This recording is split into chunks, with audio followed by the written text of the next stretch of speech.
Soal safari Presiden terpilih Prabowo Subianto bertemu pemimpin Tiongkok, Jepang, dan juga Malaysia, kita akan berbincang dengan Daniel Ansar Simanjuntak, juru bicara Prabowo Subianto, dan juga Hikmahanto Juwana, pakar hukum internasional. Selamat sore, Bapak-Bapak, sehat selalu. Selamat Selamat sore, sore. Mbak. Ya, Assalamualaikum. Waalaikumsalam warahmatullahi wabarakatuh. Saya ingin ke Prof. Hikmahanto dulu. Ini soal kunjungan Prabowo Subianto ke 3 negara. Ini adalah undangan kehormatan yang ia dapatkan begitu. Bagaimana kita memaknai kunjungan ini? Baik, kalau kita lihat kan dia Menhan saat ini, presiden terpilih juga, tapi memang masih ada sengketa juga di MK. Oke, pertama nanti Pak Daniel bisa mengkonfirmasi ya bahwa kunjungan Pak Prabowo ke 3 negara ini tentunya selaku Menteri Pertahanan. Namun demikian Ya, bahwa beliau mendapatkan lepas lagi. treatment seolah-olah sebagai presiden terpilih itu tentu di luar kendali dari pemerintah Indonesia. Karena yang mengundang adalah pemerintah Cina bertemu dengan Menhan, lalu kemudian dipertemukan juga dengan Presiden Xi Jinping. Dan di dalam pertemuan itu Presiden Xi Jinping mungkin sudah mendengar dari kedutaan besarnya bahwa Pak Prabowo sudah resmi dinyatakan menang oleh KPU. Karena KPU ini kan sebenarnya putusan akhir bahwa ada proses di MK ini. Memang ini seperti kayak pengadilan ini semacam peninjauan kembali begitu ya. Dan Pak Prabowo setahu saya menghormati, maka juru bicara sudah mengatakan bahwa beliau berangkat sebagai Menhan dan Pak Pratikno Setnek juga mengatakan bahwa dalam kapasitas sebagai Menhan. Demikian juga ke Jepang. Ke Jepang ini mungkin juga sudah dipersiapkan sejak lama. Dan kemudian kalau ke Malaysia dugaan saya ini, tapi Pak Daniel bisa mengkonfirmasi, ini berkaitan dengan 2 orang sahabat yang sudah lama dan kebetulan mungkin Pak Anwar Ibrahim Perdana Menteri sudah menganggap bahwa Pak Prabowo sebagai presiden terpilih, dan beliau sudah memberikan selamat juga kepada Pak Prabowo pada waktu bahkan sebelum ada KPU ya, tetapi pada waktu sudah ada hasil dari quick count. Jadi seperti itu. Oke. Dan kedua yang ingin saya sampaikan adalah Pak Prabowo menjaga politik luar negeri yang bebas aktif. Karena beliau datang ke Cina, tetapi pada saat yang bersamaan setelah itu datang ke Jepang sebagai representasi dari Amerika Serikat. Jadi beliau ingin menjaga jarak yang sama antara persaingan Amerika Serikat dengan Cina. Demikian. Oke, baik. Saya ke Bung Daniel dulu kalau gitu. Bung Ya, Daniel, untuk mengonfirmasi lagi ini soal pertemuan di 3 negara dengan 3 pemimpin negara, ya. Tiongkok, kemudian Jepang dan Malaysia ini. Ya, pertama seperti tadi sudah dijelaskan oleh Prof. Hikmahanto, betul bahwasannya Pak Prabowo diundang oleh Presiden Xi Jinping itu dalam kapasitas beliau tentu hadir sebagai Menteri Pertahanan. Oke. Diundang kemudian kalau kemudian oleh pemerintah Republik Rakyat Tiongkok Pak Prabowo disebut sebagai presiden terpilih, tentu itu adalah di luar kendali kami, dan Pak Prabowo tentu hadir secara ofisial itu sebagai Menteri Pertahanan. Nah, tentu ketika hadir memenuhi undangan Presiden Xi Jinping, juga Pak Prabowo bicara dan membawa pesan dari Presiden Joko Widodo terkait dengan kerjasama yang selama ini sudah dibangun bersama dengan pemerintah Republik Rakyat Tiongkok.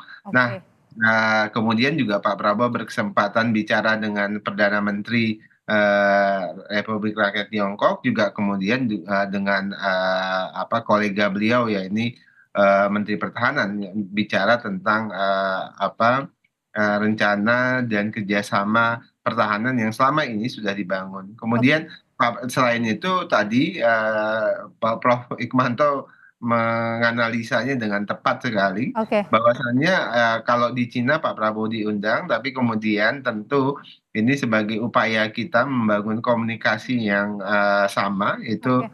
membangun komunikasi kedekatan yang sama dengan semua negara. Pak Prabowo juga menemui Kementerian Pertahanan atau Menteri Pertahanan Jepang yang juga kemudian bersamaan dengan Perdana Menteri Jepang. Oke. Kemudian dilanjutkan dengan Malaysia dan seterusnya. Bung Daniel, tapi pertemuan ini, lawatan Pak Prabowo ini juga sudah dikomunikasikan sebelumnya dengan Pak Jokowi begitu ya?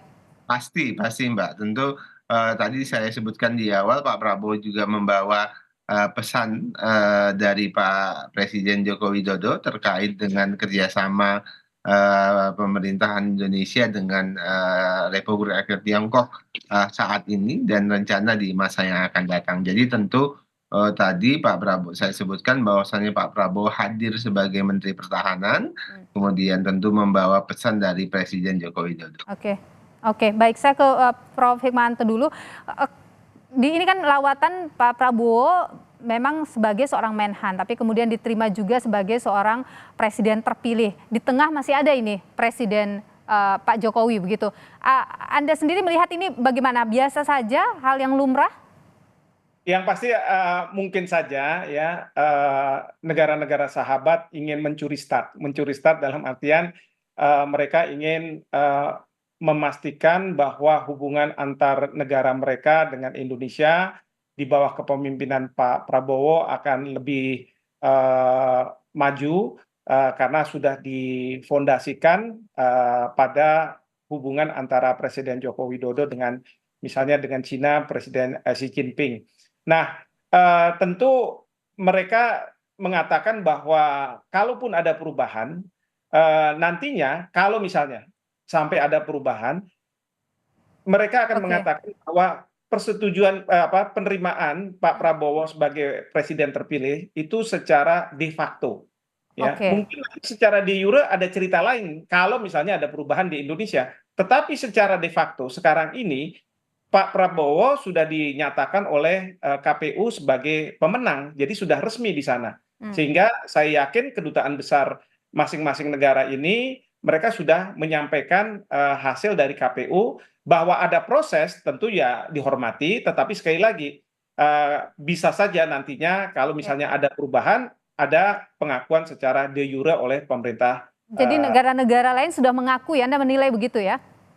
Secara de facto sudah mengakui, betul. Oke, baik. Saya ke Bung Daniel. Bung Daniel, jadi kan Pak Prabowo sempat menyampaikan hasil pertemuan gitu ya dengan negara-negara ini, pemimpin negara ini ke presiden. Apa saja sebenarnya hasil penting dari kunjungan Pak Prabowo ini? Ya itu tadi komitmen pemerintah Republik Rakyat Tiongkok misalnya untuk terus merawat kerjasama strategis dengan Indonesia terkait dengan kerjasama ekonomi, kemudian pertahanan, kebudayaan dan banyak kerjasama lain lagi yang insya Allah diupayakan untuk terus diperluas. Dan di sisi lain Pak Prabowo juga melaporkan tentu komunikasi beliau dengan pemerintah Jepang terkait juga dengan kerjasama industri dan pertahanan karena kedua negara ini adalah dua negara yang sangat strategis bagi Indonesia. Di samping itu juga adalah upaya Pak Prabowo untuk menunjukkan simbolisasi bahwasannya kita berada di posisi yang setara, posisi yang menjaga kedekatan yang sama dengan semua negara. Seperti tadi saya sebutkan politik bebas aktif sebagai sikap politik kita dalam konteks hubungan luar negeri. Baik, terima kasih Bung Daniel Ansar Simanjuntak, juru bicara Prabowo Subianto, dan juga Prof. Hikmahanto Juwana, pakar hukum internasional, sudah berbagi pandangan di Kompas Petang. Sehat selalu. Terima kasih.